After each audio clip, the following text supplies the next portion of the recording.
Mario Cristo Goat. I love that name. That's awesome. Is the TV money gap between SEC and versus AC as big an emergency as made out to be?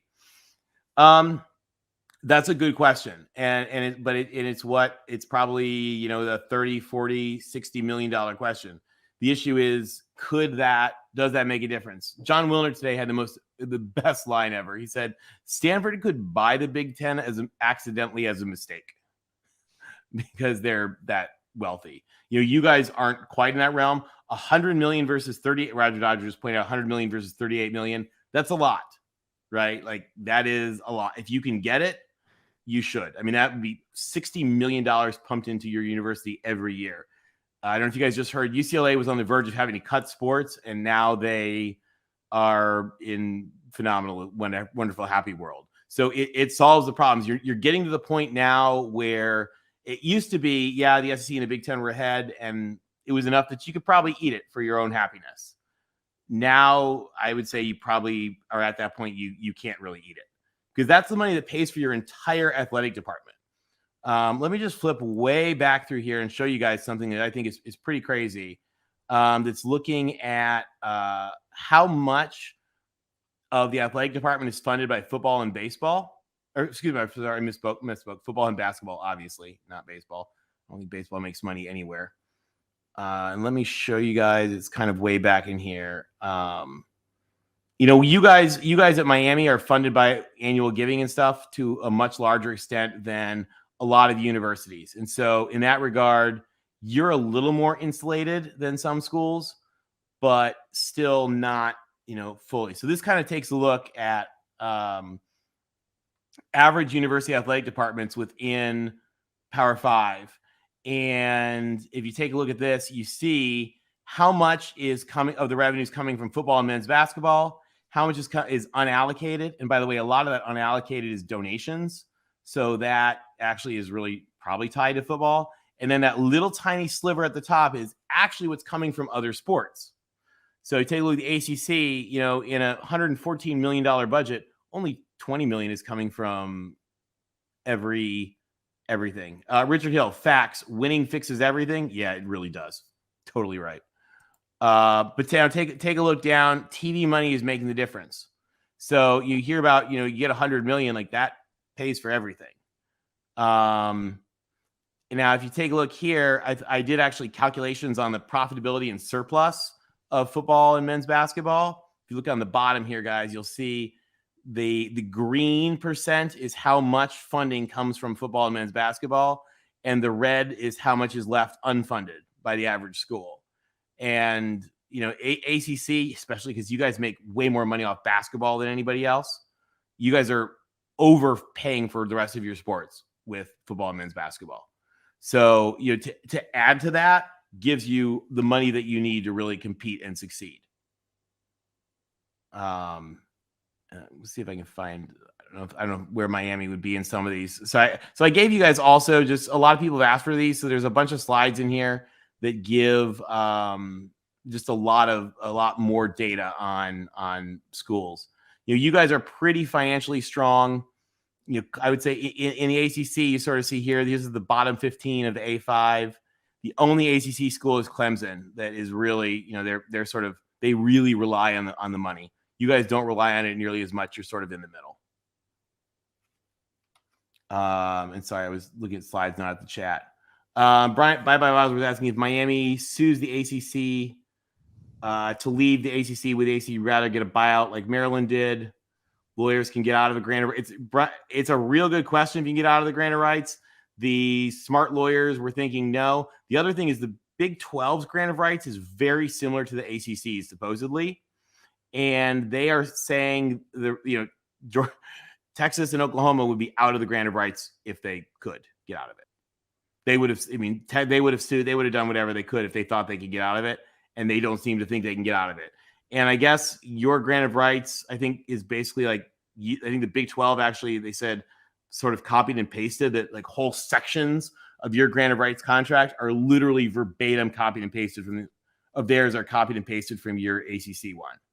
So if the Big 12 can't get out of it, it's hard to think that you guys can get out of it unless they pre-negotiate.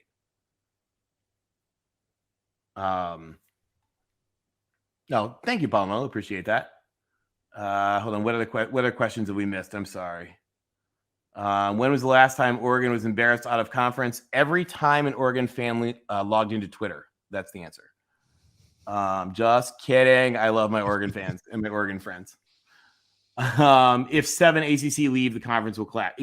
Gumby, that's exactly the case. 5 web security, $500 an hour to copy and paste must be nice. Welcome to the world of being an attorney. I think that's what they do. You're absolutely correct. But yeah, the money is big. You know, you guys are also, much like USC, you guys are investing a lot in the program. And so you kind of need that money. I'll show you guys from your standpoint. You guys, the AAC, or I said the ACC, misspoke. The ACC and the Pac-12 and the Big Ten are sort of in a different world financially and institutionally from like the SEC and the Big 12 and most of the AAC. So this kind of looks. There's really 3 groups I found in the sport. There's the Ivy and the UAA, which are D3 and D1 non-scholarship, that have obscene amounts of money. But the next big group of the 3 alliance conferences, and I know the alliance is sort of at a little bit of a testing point right now, are just in another world from the rest of the sport. And especially if you exclude Texas A&M, and Vanderbilt, their other numbers are very small. Those teams rely so heavily on the football money. Take a look at this. This is annual giving. Like, what's the average donations going into schools? So, think about how much money you're getting from football. You're hearing, 40 to 100 million. How much money is coming from donations? Well, the Pac-12, and again, these are deflated 2018 numbers, so you consider them relative to each other. You're looking at 407 million. That's not year 2018. It's like adjusted for 2008 to 2018. So they're all constant. Look down there, you see the ACC, you're averaging like 200 million. When you start to, SEC, much less, Big 12, you start to get way less as you go down. Those other conferences really, really rely on the money from football, just to a much, much bigger degree. I don't know if you guys have seen this from Miami. This is kind of interesting. This sort of explains why people think, why would we have this alliance? Why do these organizations think alike? Take a look at this. This is like academic rank right to left, and all sports NCAA points on the top. So your Directors Cup standings. These numbers, the Big Ten don't yet include Hummus Hero. Yeah, I haven't recalculated them all for USC and UCLA. Although I have like where I can like easily do it. I've done it, but a lot of places it's not yet done. But you guys take a look at this. Among 77% of the Alliance Conference teams, there's only 4 combined SEC and Big 12 teams. And then among the 72% of the SEC and Big 12, there's only 5 of the Alliance teams. And it's Louisville, Nebraska, Wazoo, and Oregon. So you're looking at, Oregon's a great school. It's just, not, it's great. It's a great school, but it's more in that SEC realm, which is probably why Oregon's more interested maybe in the Big 12 than Washington or some of the others. And we saw there's really sort of 4 groups. I thought this was really interesting. I don't know if you guys have seen this ever. So you guys in the ACC with Miami, you're right there. Where are you? I'm looking for you. Oh, there you are. Yeah, you guys are right there doing great. You get right here's Miami. If you guys can see it, right by Purdue. You guys are sort of right on the edge of that Ivy League and UAA group, and then the Alliance Conference groups. So they just, you think schools do think alike.